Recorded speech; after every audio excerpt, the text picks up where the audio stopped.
na la kadamina wano kapau na kapati alusin na katangin pagka unilha jan jang jan pani sa jan na ko ti pa tu kati na min lo ki kan thangwa bini pagka patam sa nasate or na kinakam kiman sa na riwa tum na pa ito na pa ti na kondak tu tuwagan naman ni hawa apano ka na ka na ko na kayaน้ำมันละก้าวที่ได้พบในงานการของตาวินัย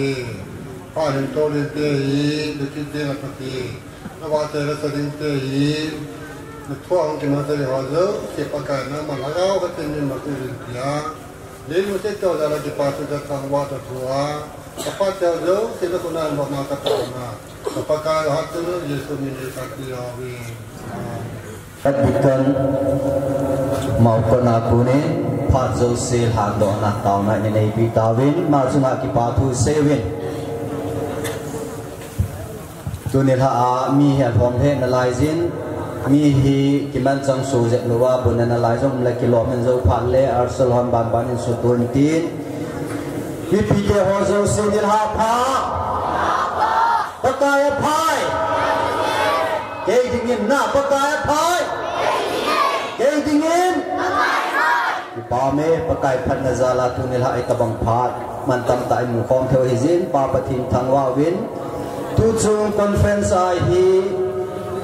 จูบลีไอฮีอันเมย์โอฮีอุยเทนาโมกิปีเตโฮซาลุงนัจิมจิไมเนเทนาวมกิป้าเมย์กิฮอคอมมิตี้ห้องกับกิป้าวินซาจงลุงนุจิมไตเนี่ยเทดิวกิฮอนจงกตาสนวินเจจุนตัวฮีอัลตุนแมนบ็อกกี้ชาร์สอิปะเทนบาจอยลาอินซาดิอโมฮานาอินซาโจติมุเลมูเนเนนอามันอินจงไปดิหินตินโจติมจุเลโฮบุงโฮดิกันบุงโฮไอโลเลดิกันปูโฮบุงลังโฮโลกัลโฮบุงโฮพาตักนูมินตินโจติงเลในโปรแกรมว่าสเปเชียลนัมเบอร์นูเนียนเลยอามันอินซาดิโจติงเลทุกปีสปีกลุ่มหินตินอาบานายฮีอาจารย์นั่งไงฮีจุบลีกวยหัวกูน่าจงละสานาฮีนิมเก็บดิ่งหินพัดใจตาวนาฮีเฮ็ดดิกันปีหากิดิ่งฮีตุนิลากิมันจานาดิวจิจุหินตินตุอินอัลคุนมันหูบุงหัวจุปัทเทียนบ้าใจละสดิ่งหินกันหินกูตานาฮีจะจังทำกันหินเสียงดำสุ่งหินโคจงสาหินพิจิฮีอปอยโมเปียนเจสุนันในเตมในอินสุงดำพินามลุงมอนนานันในตามนั่งและในอินสุงผู้หิงนาผู้ลุลอยที่สุดเห็นสาดีเว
pate bu pita kul tua hi in kane hi kai na mi som thumlang siba ki bol le an lo an de man mo hi kai kom ta be jong lak dai ko en aya cho lo yo se hi ke kim du hi tin tu ni ha hi ke tu ha mi la kan sa ni na ke la pen chu pem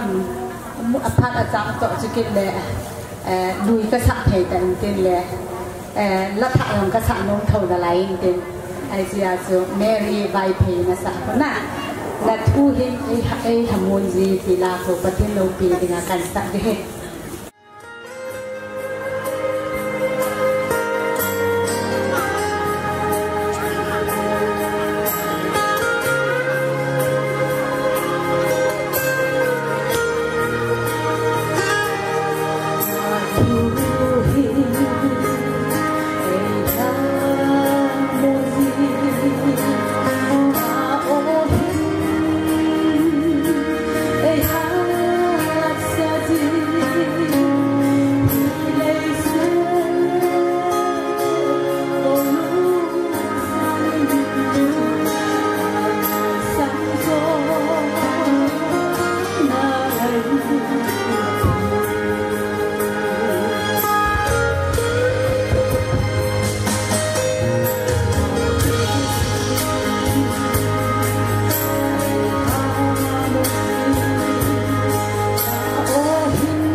kun ha ben ben je no ke ni ha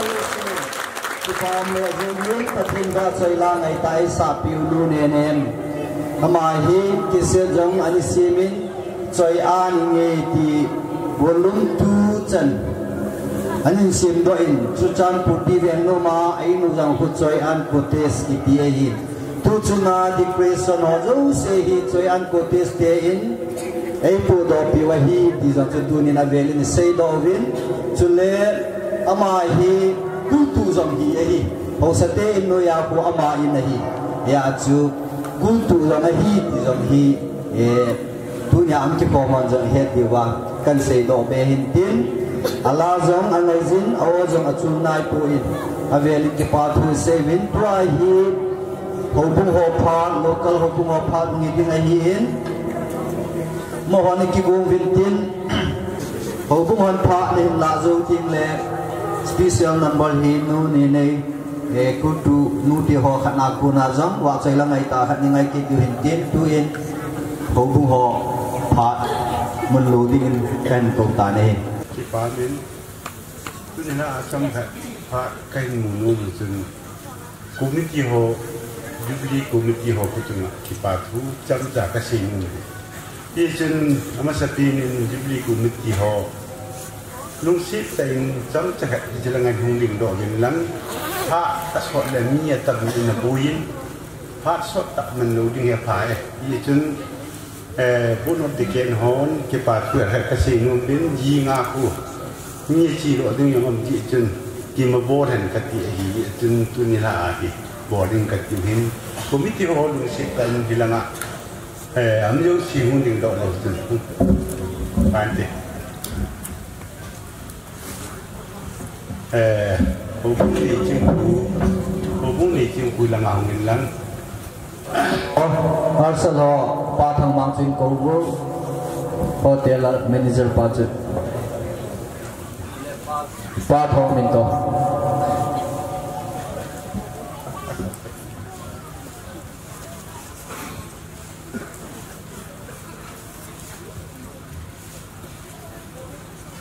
Aku nulai ho unogin kanga we ha ni ekin no in hung rai lau chun phante met chi min thang oya thang ma nang ni hi ne ki ma hi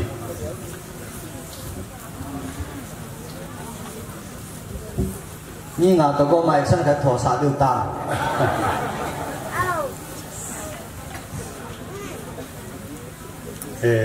thằng chắc hẹp thì bà thu cái xây nuôi mà hiến chút chung thì chỉ làm cái chẳng hi chút chung yung thì ngày này thì chỉ hi bố thì chẳng hi bố luôn thì chỉ giúp hi rồi thì nãy này giờ chú tu nhà hi biết gì mà ngài hi vì đó cái xã chỉ lấy cái bà thu xây dựng cái gì hi chung cái xây nuôi bên chung muốn này yang hi itil ki hoyu si hai cham langa ki mang til ngani hu hilanga khan ki thori ha yong le amawo hi en le men lu ti don men lu wa ni ku kuma sa pan sa hum ki pen wa hita bangai abol hi chuna chung wa hin ki pa na mi tam tan ngai tu le ma ki pa sat ta bang lao tin ai pu hi chilang de la pu tin amma ho to ngai ne le hita bang thila bol chung ai hin hu bung hi amo hay kumita kisanga keyboard sa Egypt jun amo hotung ahin now te hotung ahin kipatu kasi nung bin di acu tiltam tak yung hipu neo cha cha hi kipai tibat sana kain bo din hi jun hi chi eho hubung ni ching puin hin pin tin ke yin salam kan bo du ke kyo ma chi sai ti ai kan ti bo lu tin committee ho jong hi jing apa na kim thelo di kai tawin lim jong ka kila ka hi win na ka boy be se win vai ta in cameraman pan jong tu ni ki ho ati na tu hi last chance so hi de ta vai ta ni ka ti win la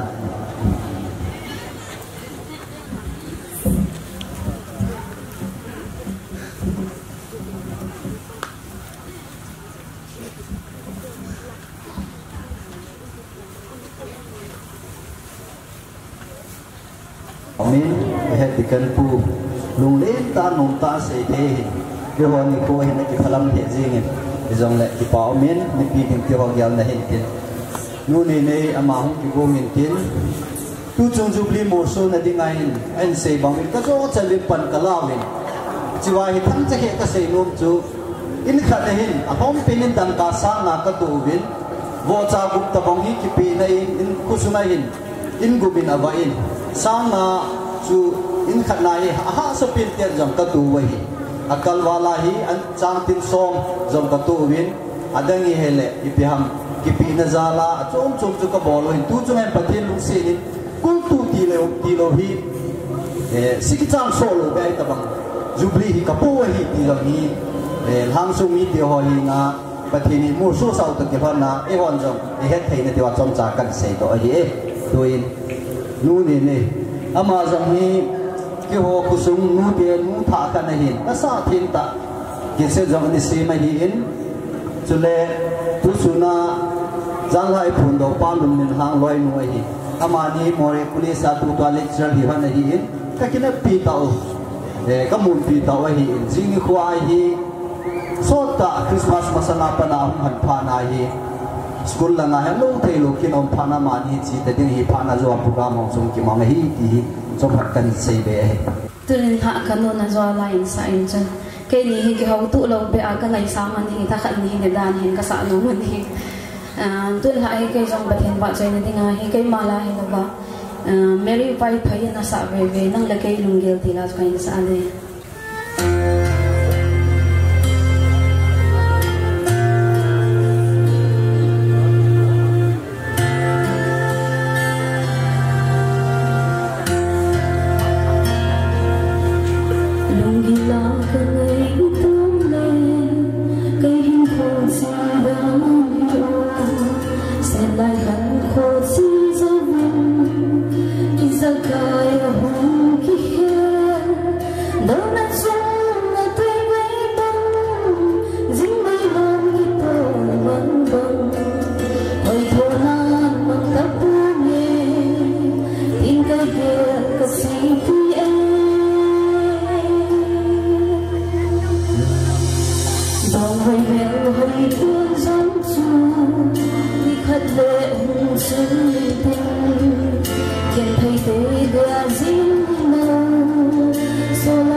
Sandal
asandan himeu hipin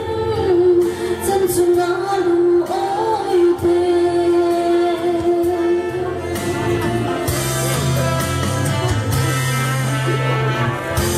patin ka ribu petawan kupe Amin nu ini akunin patin ba soila ngai ta ni ngai ta win tua hi pupi pa ni tan tu ni la speaker lai la video hi Reverend Zhang Pulin Pastor Central Church and Things abu ngai hi ji chun amazon amun la pha lu ding in pakai min kan ko ta hi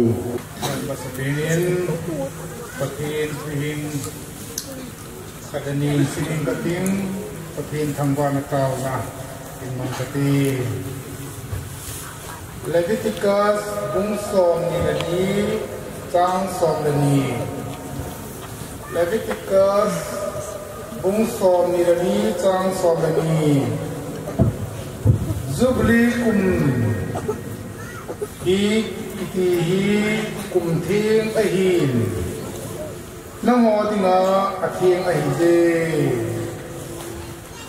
Matthew bung som ni lage chang som ni wanoi le se ke chai chanin keiman na ho kom pi jing na ve pathirin akathe bu sa athing tunia ti khom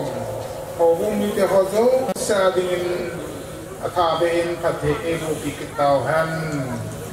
tàu na in mang kate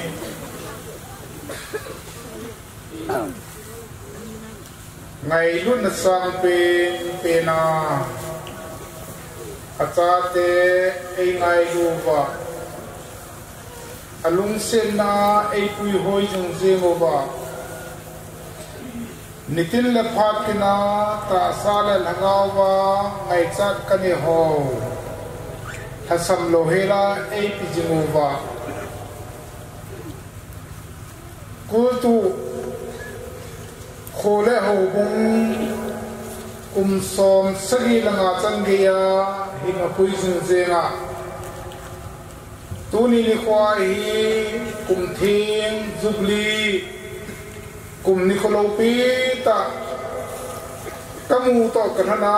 nang ma lo pi na nga nei nan sa the na ho lo siyari pa pathe namin kathang wa bin he to ni ha zong nang ma mai cham ka hin ber khom win nang ma pa cham la ho kan den bemin ka sa khom win na hi nga ka tao khom kilovin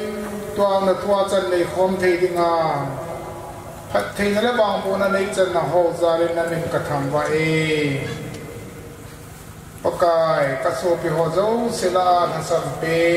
jong lang na lung sin na yalin na cha ke ma zong tu malama khat ke cha kanimun kan chut lut kha lo gam nei chut lut sa nei kamu kha lo kam le ho nei mo sa na thu na la chan ka nei khom pi kha lo ka so pi ho to na thu na la chan nei khom thia nei ko ya tu na yong na mai cham mun thi mu na ding thia ai sin zalin ke pa thu se na min ka tham ba e pakai na cha hi kia ko ni ma cha ka nei poi dòng lại đang mặn mình sampa dòng hi nei mang san dang ka kam ka lei ka lung thim ka ta sa nang ma lo pi na ring hin mang san dang na thu thiang ka in phone do ho zo si dong ka so pi ho dinga ta sa la ga wa ri na that chom na ahia ke ma to yong ta sa la ga wa ki nei be che nai thei ring ti a ka thu sei ding le ke ma chale na thui ngai ding so pi nu la pa te cha te nau te ho zo siang na hau thim ho pi na la pi na in chan dinga na khut thinga ikim ka thana thangba to wa ma Jesu Krista mena ka ta wa he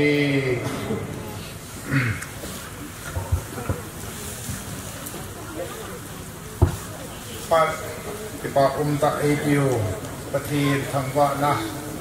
in pi khom nau panjamin kuni nila hi keima to guna jong pong lo committee to guna jong pong lo ai bang la pathin phathi guna ichanova cha sat gam kol sunga Baka Yesu Krista ti sandalan hadam kachan khompi obung ite ho le kultu khusumi te ho obung mi te ho zo sito ka salim mela atin kibutu thia e koi wa keyong kanulam te ni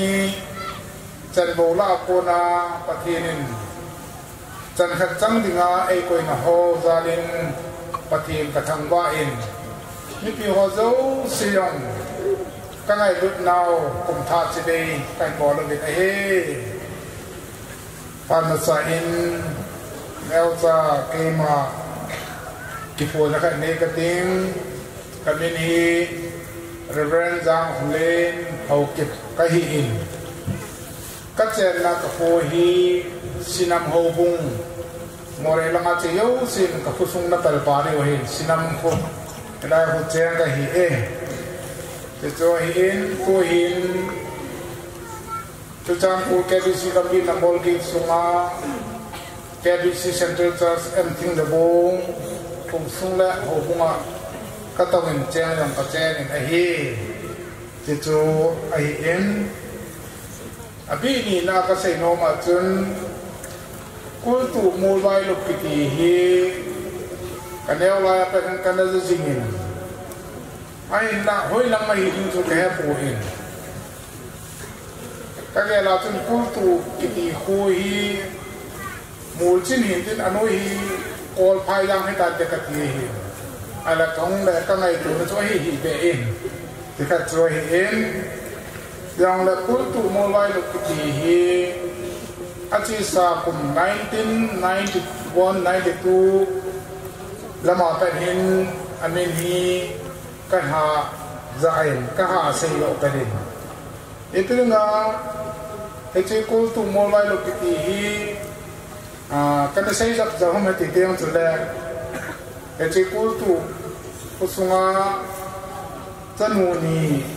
pujam run chanu ane hing pujam mang chanu nunga tin nei lam si hi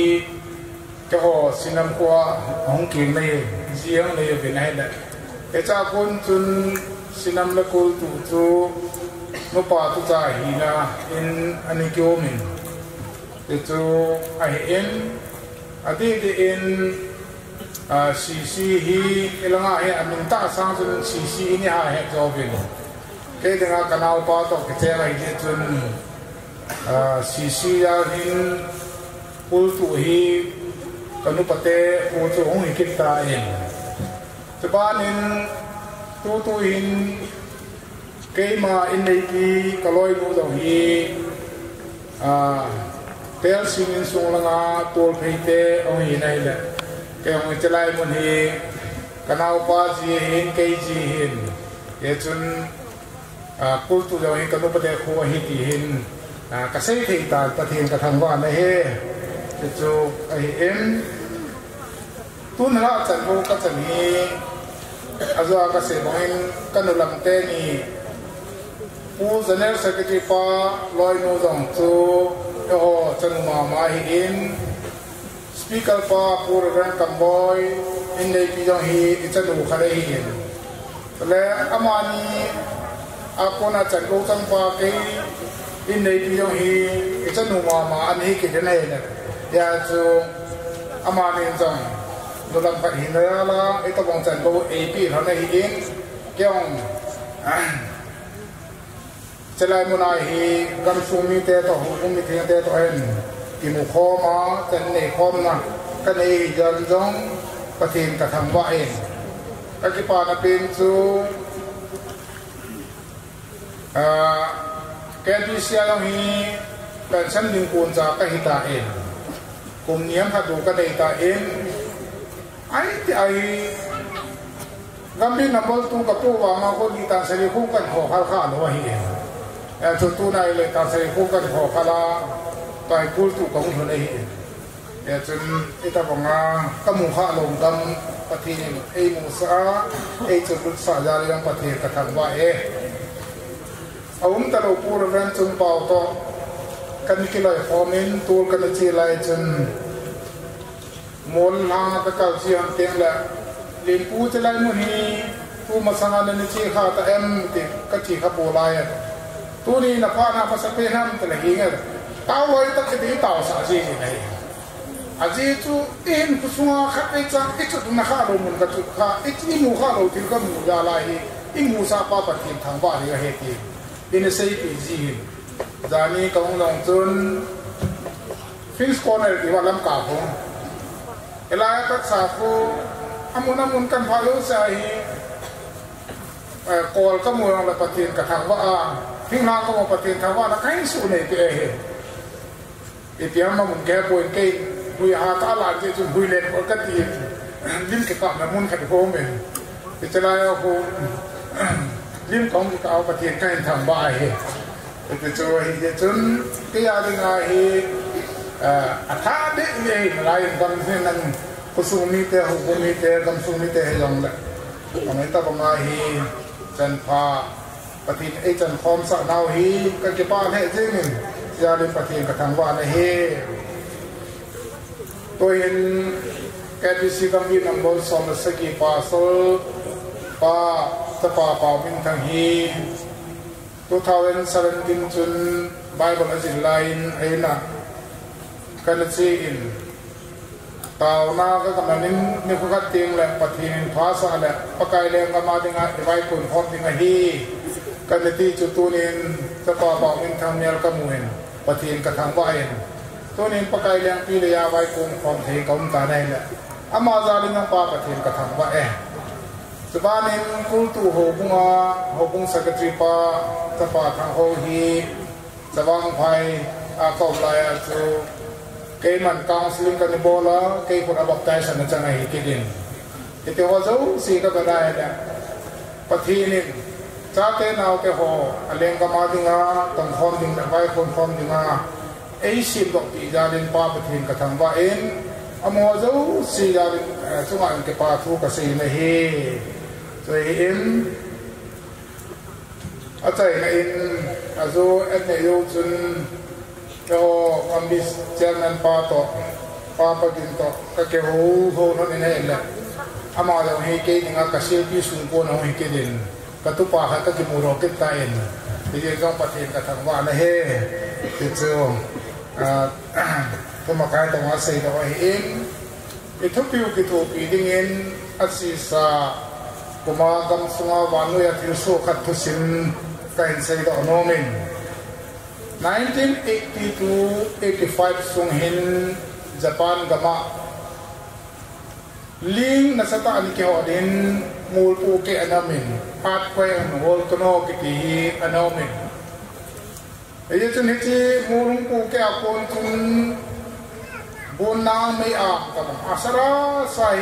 ahung lungin hechi hung lung ha chun ang mula pra mulanga thimho ichea kai sung an tho in anoya kupi ka chu ain lon budan ta nahi la za nahi je chun ni pi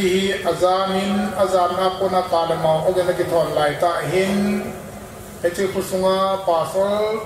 pale ain nei pi la chan chang khat bo se amo thungong chu ain wa ponin azam do win kupam lama mun khada akisen layo bin pasal pahin acan upama boyno nakicha dan ti ado lai chun acan in hepa kakicha koi as ije na mit tiang le pathine i pi ve adina pathine i pi jaro bin kakicha koi atinai o atien ye chun ite acho aum na wa ti lu khwa ting khwa ila jing khwa chun eti bona hung lungin thi phung leng ta khat an tho chu am ho ki se na sa chu awai na ki jam ne la eti bona hung lung zo se chu thing phung tin adal do in ajin ngai tin lu mai amo na chu patat cha an hu ta in dikkein omen a hi ti thosin thiu su ata be 1980 85 akum chan chu dai ta bi chlai chu thiu su chu an hi elaya he thosima ko na kahin la onom chu kahin ko te ho pathin e umpi ti hi ai ho zo se dinga koi do na hi ti ka sei do no me he kul tu ho bung mi te ho zo ho bung ke lai khom na kum so sigila kum nga chan ge hi pathin e umpi ti hi ige ro ba e he to jo ba le tua malam ma phat da ni ko hung nga yong pathi kum pi na e chan jam jing de wa hi pathin na pi ram hello hela pathin sumila ne ho chu pathin a pon ti hi yong le si pa sin ham sik na hi a chung wa a chunum chi ye chen pathin ei nong sin pathin ei pi e ti hi sumil lo wa en ko ma ho pathin khat thei bu na achang chi ve ti chu eti tu si ma pon hin ki kho na sei do no ve na he so bete ho ta sa adinga bo ta sa dinga bo ki pa na ta sa dinga bo nup sa na ki ho zo si hi agao ko ma dinga ki pa na le nup sa na an so to ji pu na he ama ba ta sa dinga yang phat chum nga ba dinga yang phat chum na to thil bol do ki ti hi pathin lo kin ringa thil bol do hi be to chung izu blue lo hi ta sa ki pa na go lo he la aga wa ki pa na yo a hi na ring jong pakai ni tiam na ka hi le na he ye chun pakai pathin platinum jubilee kum som sagi langal himna jubilee hi ul tu ho bung mi te ho zo si ding tu chunga echi jubilee a pan hang lo ho zo sia dingin ta sa le nga wa dinga ki pa na cham kim a hi thei na dingin pathe ei bo su kai wan ti hi kia ko na pathe bu na tu sang kan sei cho e ye tun ha hin itu mo no wa hin cham sa ka sei no ma hin Jubilee, platinum jubilee, chala jubilee kiti ho hi vanoi mite lam chum in mangobin ki mangjong le bible kuna ki mu chu kum som nilanga jubilee kum som ma jubilee kiti hi akimu in adang hi le sit mehim te ho in ni kolopi imen na ho ahin min bo nao ki mang chu ai jing jeng an he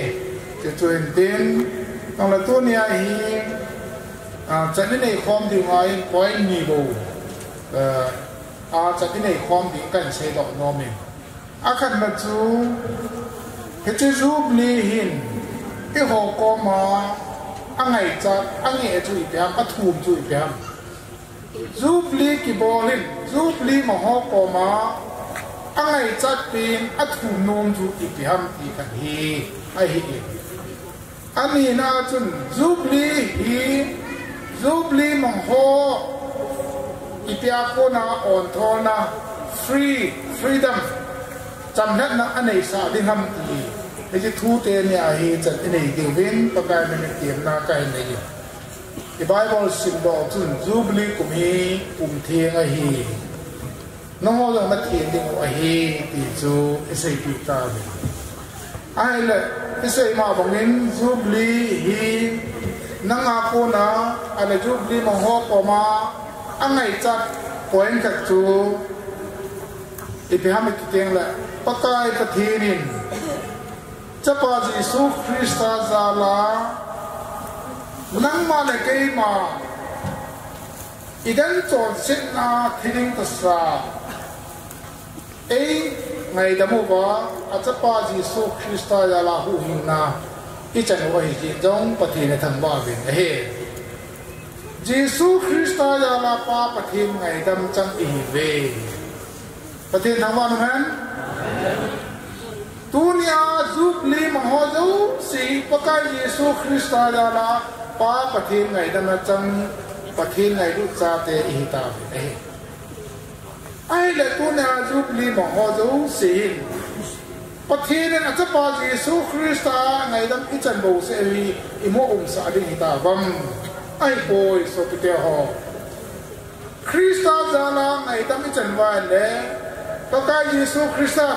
no ho khan la khat ki ngai dam on ati na hi pathin thang wa dam han ye chun jubilee na ngai chat pin chu jubilee mo ho zo si ta salam dola mi he min a ha sam hin da na ki het khil na ala ki phun noi na ho zo sia hi iki ngai dam ding win I jubilee win tu ne nang la kai ko ma ai thu me nai ne nei ye chun pakai pathinin ta sai na khu khan la khu khan nam khan la nam khan che khan la che khan in sunga nu pakika nu le pa le cha te ki ka ke thin do na ho zo se chunga ngai dam na buling se e ki tao han denomination ki ke ho hi in sunga nu le pa e sa le nau in e ho amin kha kha isi ki to ngai bu be nei pathin cha te hi ngai ki roi khom the ni ngai ki roi khom nau min chu ong ki bu be nei ye chun denomination na ki khan ta na be se tiang le agawa ki kum khat ram ala san ye ti chu keima to finding kam khat ku sharing kan bo chu hin ye chun tu nin jong ta ki pa na ta chu o kultu baptist o bung platinum jubilee a hin o Christian church so jong chole evangelical church so jong adang dang generation dang da ho jong lung kho bu bin pathin cha I khom nau Islam bu bin le tu chung jubilee na nawe pathin alo pi mo ngai ti ka mu la le pathin ka than wa hin pathin lo pi na hun sulam jubilee mga ho zo si chu ai pakai len ke pa lu ka se ni pathin ni ta sa na ga wa na ngai cha zo si na su puli pi wa la ta sa na ga wa tinga ni tin ko na na wa pathin ka te ku na hung cha no bin lang pakai in eu pi ve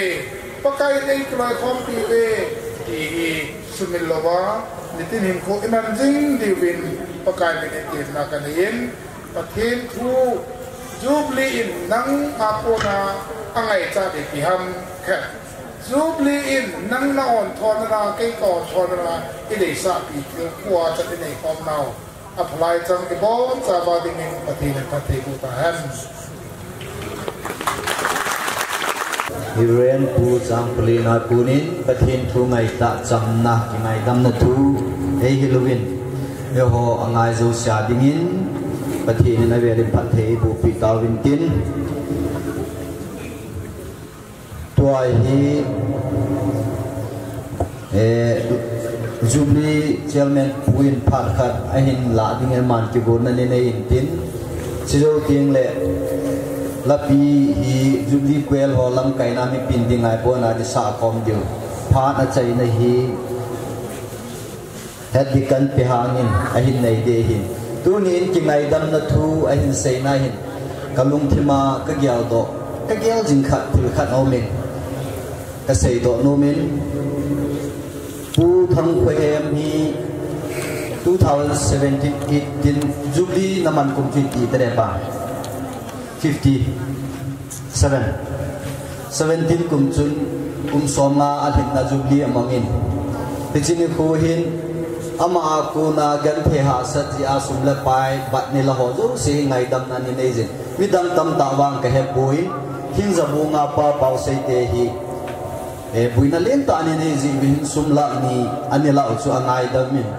aman zong ki ho ve na zong chun asein ho win la zong ki pa thu asein ama hin pa yang asata ki til ko na kap sai hi na hi le ka za nya pa min kin jong ka lung thima ka ching jing in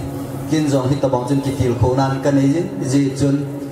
ama practical ta hin pu do jubilee ki ti hi pe ham ti hin ha thiam khat jong a hi tunin ama jong la wa ala the nei le ki pawin khat le nun se ta hung tha den le ki pa min ti pu thang pe ki pa me ji chun ni hin tam ta in za wi ni he wi ki bol thei po win ama thil bol pha chung cha na tunia I wa dang ki til ko thei ni dinga thupi ka ti hana chom cha ka hin se ding do hin ti tu in jubilee chairman pa phat ka hin ti adang hi po in kil kahung din na hi ki pa thu hi in pathin lung se na ki dang ta sang avin phat te haw ki tup ta in tu chanin ki loi khom the na ki mang cha khom the nin bin he je chu ta bang phat pha e piu pa pathin hangwa na kan pi ma sa pi ni he dunia se no mo chu Jubilee committee ho zo se khale nga kan phon da nom chu hitabong kultu kumun hi zan han janglam kai ti hon sei ta in chasat area hi vanoi le sida di nga chu gamlai lo hi jam le adi ai ho India Manipula di nga chu aning lang khat chu hi a hi in chu kalwala ku ki cha te hom na je a hi ji hin iwa di nga hi ku ki tia di nga hi se ya le aning lang ta bang hi ko me hi Haji chun ichi area la zahin ul tu hi aniam dong pin hi kinin hita bang kin gun ho kinai wa nga hi koi zau hu da ding ham parcel ho alwale gas ni VIP la ho hi koi zau hu da dam tia ki gyal aki gyal mai ta hin hita banga ki gyal wa hin tu ni in ki pa ta in KBC parcel Thiêm của nó tổng thể chi mi gục tập bảo ông đợi tu chung hin in tu nên họ thuê xây bị bao Reverend Giang Khulin ai loa lệ Pastor James tin rằng kỳ hệ in aman rằng hít tập bông Jubilee ni kutia ho ihung lop piwa ihung ha piwa chukalwala jang zan ha jang condolence service de ho ki tu tai la piwa tu nên ha jang Jubilee imanu tolhana Jubilee thuki kingai damna thu thugil ta thuman tam ta ai him ho hi committee ho ka hivin ho bung mi pia ho ka hivin ka bon sawin ka ki pau ve sukalwala Jubilee hung ha mi pi ti ho zo sia gi ki pa in te ti ka kim chawin hezi chun ka ki pa naw kan thong do ve he chitor hanin chun committee ho kang ki za kho mo ve he le pu Reverend pu zang hi I macha hi zong le hem cha hi zong le sadon na ding ham thau sun na khama pan theyang le ti in em lo khat ka hin go vin hi chi hi Reverend pu in ki pa ta committee hon ka ki pa na zawa ka pi ki pa ta ding san pi ding vin tim na kan le le pa thu se na le hil pi leo chai le na chi hin tin ani na ading in suna chanu kim nei do ho tam tam zam le dia zat dang ti dam na to ki cheng ni amin hi sila chun amania pasal te ni jang hi a pasal te ni hin azil hon hoi ta nan pulun hon ne la je chun adang ho ai ni ku ki adang ho chin hin pulun jang la hi mai ko ti ne do din adi ja mani hi suna compare para pon baba khan hi darjan ila ko ne hi in khachu Arunachal Tripura ko ni injection suna mani nim lo ya ju thil pe ni ki thei lo hi in pu mahan le pu anil long sit pen amona le ziten din silang muna thil sang dik thil kila di vai sa do di rin kan tim han de pu mahan sila pu anil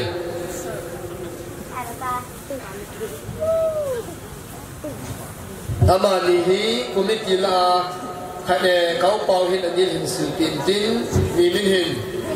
pu mahan hin sil tin tin adam ho sunga jong ikipa lo da hi pu in amani sidam dam dam hi hang to hana e ho ka som nu zuya tunia chanu te itim naw to hana sidam dam dam hin han ta jong le phathake cha in pu lu ti wa mani jong ha zala committee in ki pawat sana thang nang khat khat kan sil pi diu he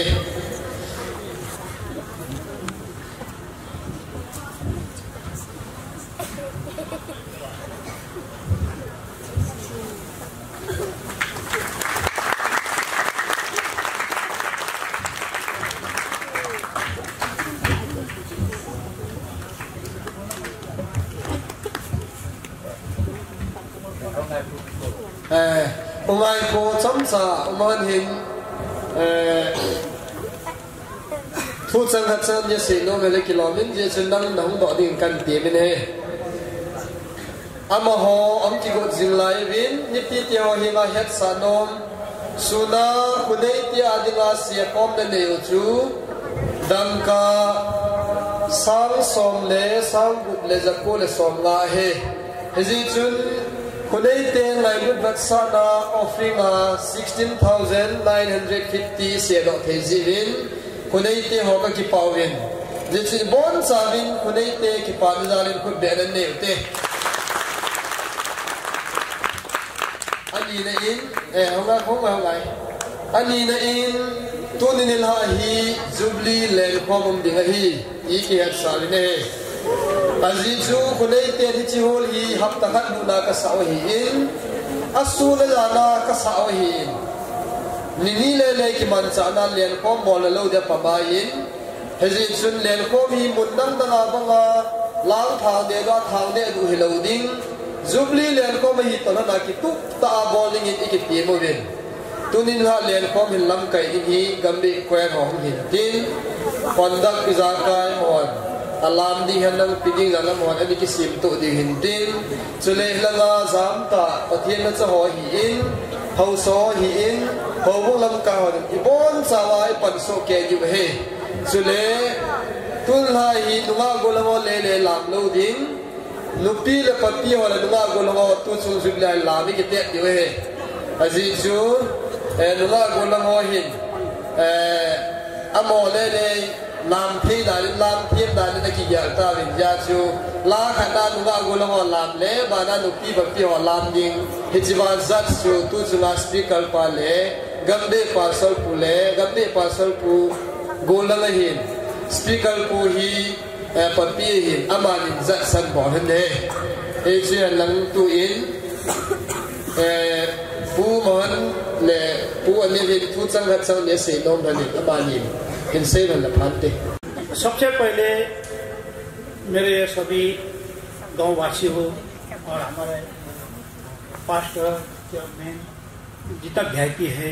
उनको मेरी तरफ से सादर प्रणाम और मेरे से जो बुजुर्ग है उनको भी सादर प्रणाम मेरे से जो छोटे हैं उनको सबको आशीर्वाद देता हूँ इंटर चुंगा अमजोसी कुमा पिता कुआ सेगी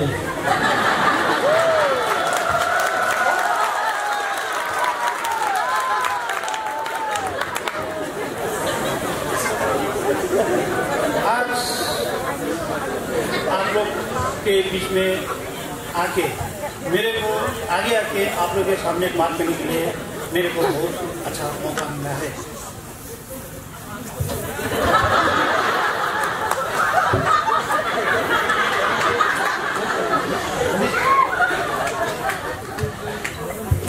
अभी इनको भी थोड़ा मुश्किल हो गया है मैं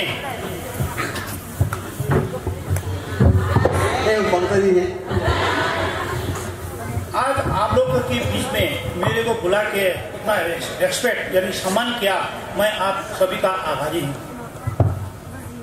nó hỏi ngày lúc này ta giờ này ta này có gì nó chúng trên cái bà tu cần xe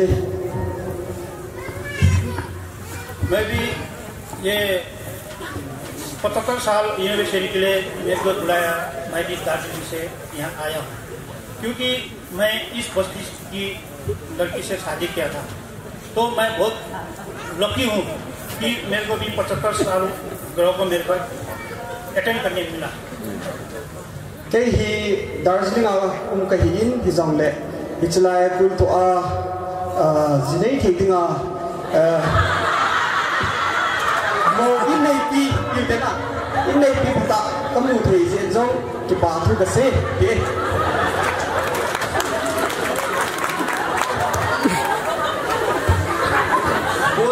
बोलने के लिए तो बहुत चाहता हूँ लेकिन उनको भी थोड़ा भाषा प्रॉब्लम है मेरे को भी भाषा प्रॉब्लम है इसलिए मैं कुछ आदमी तो हिंदी समझता होगा कुछ आदमी नहीं समझता है लेकिन सबसे फर्स्ट चीज़ ये कि हमने नॉर्थ ईस्ट में बैठा मैं भी शादी क्या हुआ 33वां साल हो गया ना लेकिन फिर भी मेरे को उनकी भाषा सीख नहीं पाया हूँ मैं आप लोग से थोड़ा क्षमा चाहता हूँ Sayid tam tam zong le các cô mang bài mang dòng con bò hay bể bối chú lệ kết dòng ai hít bằng chân các thổ thể bối hi dễ chun bị dòng lệ mà nó xây lông chú hít bằng đá đi muna cậu mà dòng lệ hít bằng chân lâu bị tạ thì cái chân thì họ ra lý cái bài thì जब तक मैं मेरा मिसेस हम लोग जिंदा है हम कोशिश करेंगे और हर साल तो हम आ नहीं सकते हैं लेकिन 2 साल या 3 साल के बाद में एक बार जरूर इस बस्ती में हम आएंगे मान से नोम है इधर हिचलाई मुना को ना ही चिदो तजंगलंग तो अपना कुम खले कुम निजो तिंगले पथरी फासा ले तुम्हें होती हो कहूँ कि देहती है मान से नोम है और मैं इसे आके थोड़ा बोलने नहीं कहूँगा मैं इतने में अपना स्पीच को मैं रोकूंगा जितना भी इस 75वां साल में यानी कि यूनिवर्सिटी में जो आया है हर गाँव का सभी को मेरी तरफ से एक बार लास्ट डिबेट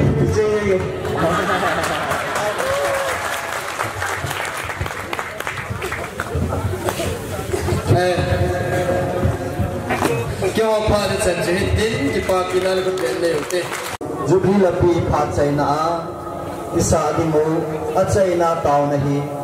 हेडिकन पिहांगिन इन नहीं पीड़ो ही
ngay luôn là các con các bao hình dung hạt trong các thế các tao là tê hậu là các thôn là tê hậu nhưng mà đây ngay từ vào đây sáng tê vào tôi đi ra ăn phát đi xem nào trong hôm tê hình rồi là sao là thằng hôm tê hậu cái ta sẽ đánh xe là này cái vào tôi đi ra ăn ta trong nó mà vào chạy thì tiếng Fatihah ho kannawa Facam sanawa sayla kan sanaw ihanang Matutinga kan kibanaw yang le Mihim kahigin Kalinlal naw le kakinaw Tantaan dingin kakitaasan ng paka Yung setan na Ni nga rabintin nga ng kantunin Hepa kapaan ho Katsay kasiwa ng may Nakultinga na iwag duty Asi sa pana nengai lu na la leng se na ho ki pa tu se ya mai la ma yang na man nei kon ti ki duty hi ana dingin sawan se la china panan lai ta wa san nan lu ta tha no ta pa yesu kristan na ta ta hi amen bakai kalian kom dari wa ka par wa pan sa ka chal jam wa na ma ga wa na man ne ti wa na man li ki thu ti wa bina sa tu ma li chom kan divin ta ya da chu hat chu pin ka pa yesu kristan na kong ta hi amen la cái hồ san cứ lăng alam đi cần cầu đó mà sẽ để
soi bỏ tu hết, ông tiếng đó tao cùng xong mình nhà bất kỳ làm xe, mình đi nói là vô.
chỉ lô lễ làm trai lô thì gì vin nhiều gì làm số tiền là tiền anh xem lô tiền tua làm tiền mau cất nu tê pa tê agam đã tiền mi ông dâu xin không được ta chứ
alam dingin pihang nute pate.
Lam dingin phat ni purity.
min sei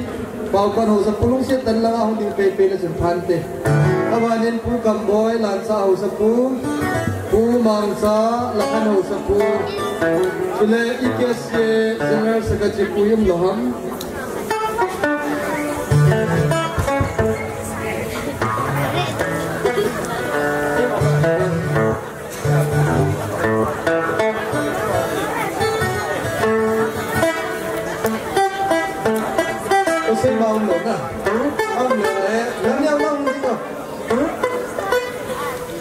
dâu lệ nó được làm quan nó đi kiểu tụ thể thế này cả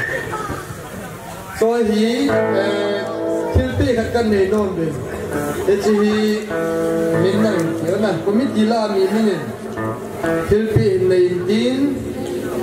box lên ta cái pi điều này in sungai piam vang cái hepul di chun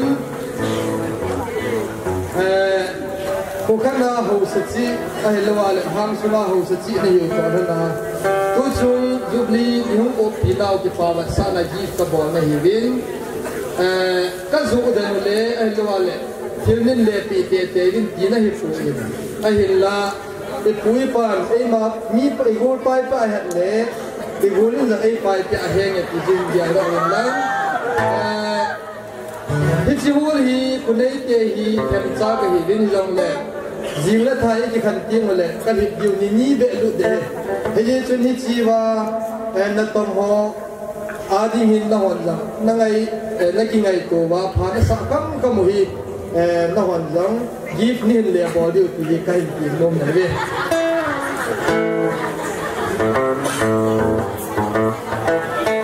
bao giờ bốc xong cái số này và ngay số này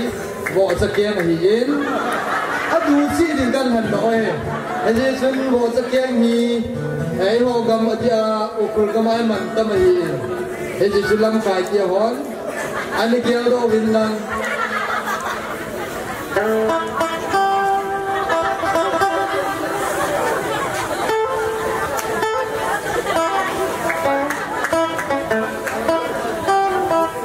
Israel kusuma di ngazong upapu ahiin bawkan husapu pani kirte.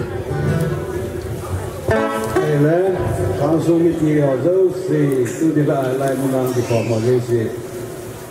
Bon sawin masupin patin lo pidring no lo si tunga ki patu dan sejin. Sule tu di la heta bangai ya palo di be de hingin lai munang ko jiwin rati pa de jingin.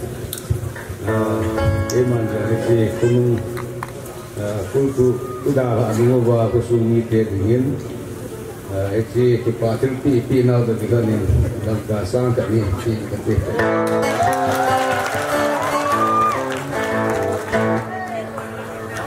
Apa na lansa usapu pu kamboy pan pi kati. Apa ni ko la lam dah ni ko wan kita ni ko wan. Thế là làm nên cái tàu chở đáp thế nào này? Ở mức sắp là khi ra làm cái đó chụp là cái điều kiện. Orang itu bangsa, Kita phải bangsa, bol ba dengan kita bol sung jadi cái đó này.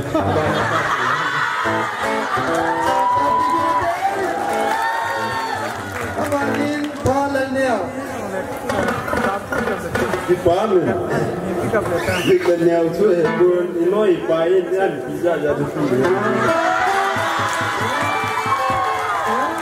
Kita mesti nak kalau lenta tahu sebelum lenta tahu ni zalwin asal lagi patu sewin. Kita ada ini dan ka sampai nak mau biwan ni, tuan kilam saluan ni pakai budai kain.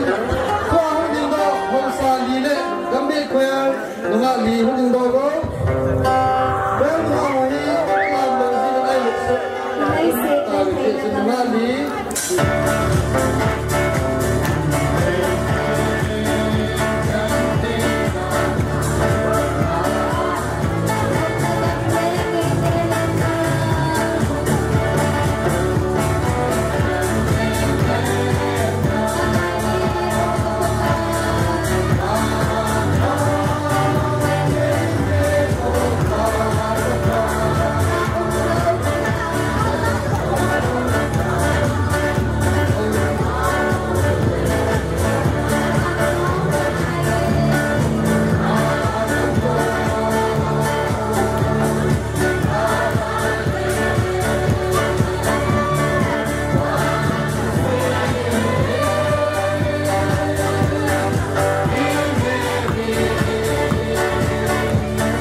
ko win he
mình nắng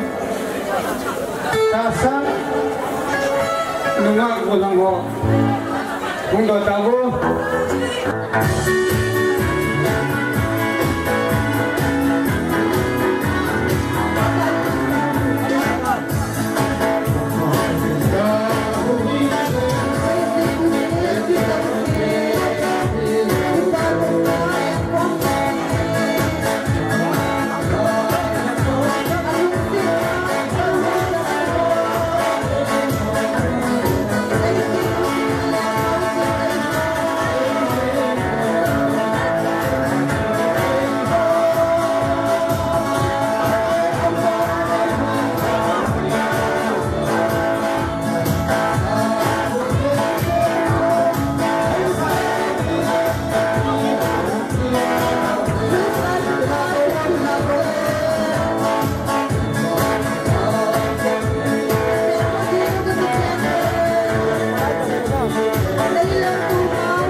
जैसे कि ये सोमा गोल गली गोल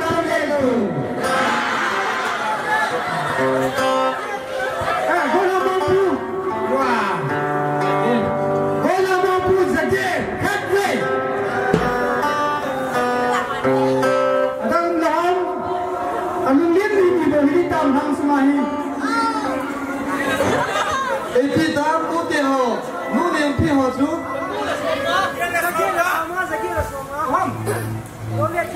oh amin lupa Letrim kontraktor ni hari pagi lagi. Kita jadi bersama. Satu. Nun yang boy, nun yang pizza sama tu dah hitam.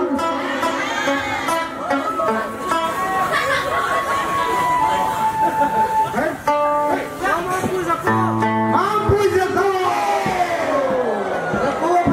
Jago petai. Mampu jago. Korang ni upah kita dah ni, bukan? bantian nanti di mana? Orang pamampu sebuah khatme.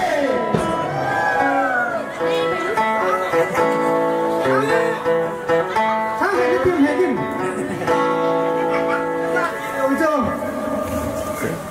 Orang pamampu tangkal zakor nilai.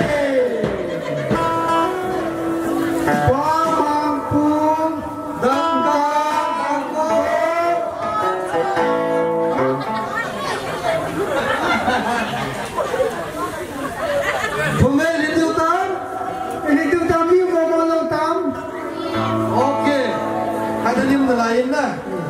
Pamampu tangkal pungre. Hai, pamampu kami semua. Pungre. Dia saya kata. Dia saya betul. Betul.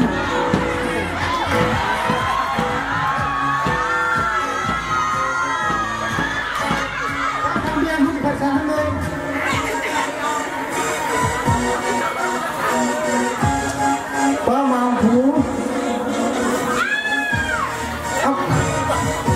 Nakadakol na. Nakadali ka.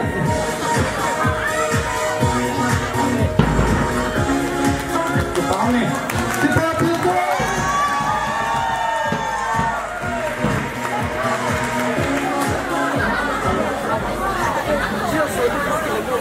Ayaw wasang inalin sa min. Ato may. Kumala, ito ay kaya nga yung kaya sa. Somehow, pinupan kita. Asal menunggu mohon, dia ay inwalang sa lehe. Dosa nagisupan kita yun. Ilan ausa na hoy. Sunscreen nagisupan kita. Langgan asay din, Gracelyn nagisupan kita. Jubli ngayon na itekyo ay puwi na. Jubli ngayon na indang kazakat kape. Noon yung pita sa tangkal sa ni. Noon yung pita. Wow! Dangkal sa ni. Ay? Kaya mo, dang kutin tam na. Pahal walang ta. Okay, pahal kutin tam ako tangkal sa ni. Nute lungin dong. Nute ading akijan hi. Samsaw ho ding samsaw kape. Pai mulla kung samsaw cho hahin. Cho hi na kisulpi le. Tumhung kaya naman day tage.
gangga somakal saat ini.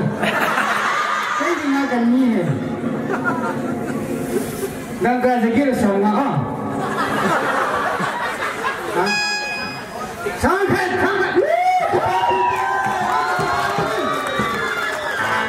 Nina lagi ni dia lumempe ni. Wow.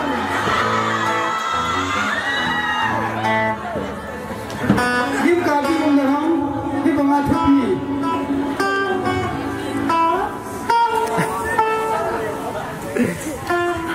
Mungkin pesan mo ke kasal mami semua.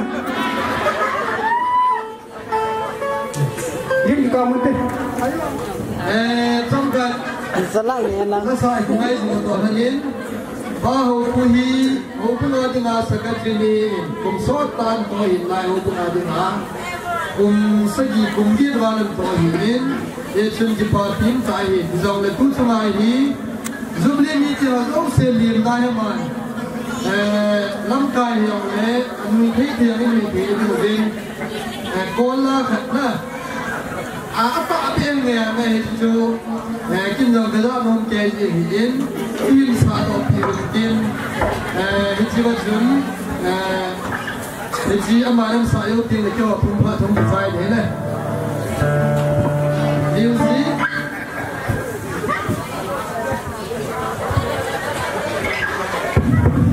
hello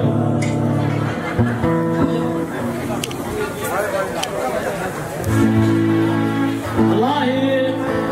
le yo ka le thai pon aku sayang saya pun mula saling dia kan saling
Oh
we pakai nalung sit na mane pui wa tu ne la len tom chong cha ka bon te ho ka pha no pui nam lo wa dam sela ne chai tha zewin ki pha tu se namin ka thang wa ne hi pakai pha chong cha ka len kom na sung wa na ma min mo ka di lo naw ka sa do ka bol do ho am lo lung se ta ne ngai dan din ne hi nga ka taw ne hi tui lung ki ha do ka zong la pathe na man jing ka di go son jing ni ku program ani mi ku ani na chan na kaman na lai dum ho zo se dam se la kusum bui na la ha sat wa noi bui na ha sa no ta nei chung kan wa ka program na lai hong tam ta kaman chai the wa hi na ding na pan pi na ngai de nan zo na nei pi na ho na min phang wa ku min mai la ma na pan pi na ngai a chung ka pa kai su ki san ka taw ne hi